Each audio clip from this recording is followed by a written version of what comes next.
सभी भक्तों को सादर जय श्री राम। आज एक नई वीडियो के साथ में आपके साथ में फिर उपस्थित हुए हैं। इस वीडियो से आपको बहुत ही अच्छी जानकारी मिलने वाली है। देखिए, कल हमारे पास में एक कमेंट्स आया था मेरठ से, क्या महाराज जी जो दूब घास होती है, क्या हम उसे भगवान को चढ़ाने से उससे फल प्राप्त होता है। आज हम चर्चा करेंगे दूब घास की, जिसको दूर्वा भी बोलते हैं। देखिए, दूब घास चढ़ाने से भगवान प्रसन्न होते हैं, ऐसा कहते हैं कि भगवान प्रसन्न होते हैं। लेकिन मैं आपको एक जानकारी दे दूं कि जो दूब घास आप लोग जैसे कहीं पर खड़ी होती है, पंडित जी कहते हैं कि कहीं से दूब घास फाड़ कर ले आओ, उखाड़ कर ले आओ, और पंडित जी उसे गणेश भगवान पर, सभी देवी देवताओं पर अर्पण करा देते हैं। तो आप याद रखिएगा, ऐसी दूब घास चढ़ाने से आपको पाप लगता है। क्यों लगता है, इस बारे में जानकारी जानिएगा क्यों पाप लगता है। क्योंकि जो आप दूब घास पंडित जी ने मंगवाई है, आप लोग क्या करते हैं, कहीं बाहर से उसे उखाड़ कर ले आते हैं।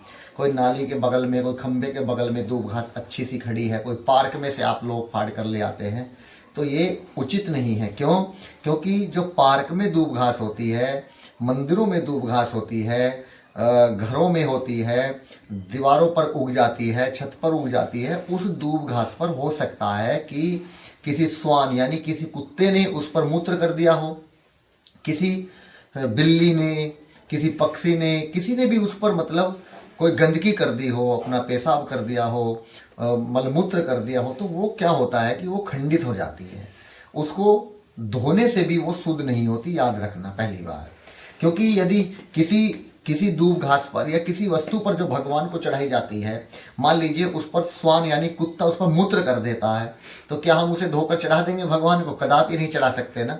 इसीलिए आपसे भी प्रार्थना है कि देखिए, भगवान को घास तो दूब घास चढ़ाइए, अवश्य चढ़ाइए, कोई पाप नहीं है, दोष नहीं है। लेकिन मेरा सबसे एक प्रार्थना है कि वो दूब घास अपने घर में एक गमला लाइए और उस गमले के अंदर दूब घास को लगाइए। वो दूब घास आपके घर में अंदर रहेगी, उस पर ना कुत्ते का स्पर्श होगा, ना किसी बाहर का जीव जंतु का, किसी का उस पर स्पर्श नहीं होगा। रोज आप उसे जल दीजिए, आप उसे स्वच्छता से रखिएगा, उस पर पानी छिड़किए। जब भी आपको घर में पूजा करनी है, पंडित जी कहें कि दूब घास लानी है, गणेश भगवान पर चढ़ानी है, या आप भी मंदिर में अगर ले जाना, तो उसी में से एक नाल निकालिए और उसको भगवान को चढ़ाइए। देखिए, ये दूब घास का एक अच्छा मैंने आपको तरीका बताया है कि आप बाहर की दूब घास कदापि भगवान को ना चढ़ाएं, क्योंकि वो अशुद्ध मानी जाती है, वो शुद्ध नहीं होती है, आप याद रखिएगा। जबकि दूब घास को अमरता का वरदान है, लेकिन वो केवल गंदगी के कारण मैं आपको मना कर रहा हूं। दूब घास अपने घर के ही एक गमले में लगाइए और उसी गमले से निकाल कर भगवान को वही दूब घास अर्पण करिए। यदि ये आपको वीडियो अच्छी लगी हो तो आप शेयर जरूर करना। इसको देखिए, आपका एक शेयर क्या होता है, आपका एक शेयर करने से आपका पैसा नहीं कटता है मोबाइल में, लेकिन आपके एक शेयर करने से दूसरे किसी भक्त को ये जानकारी प्राप्त हो जाती है, उसको जानकारी मिल जाती है।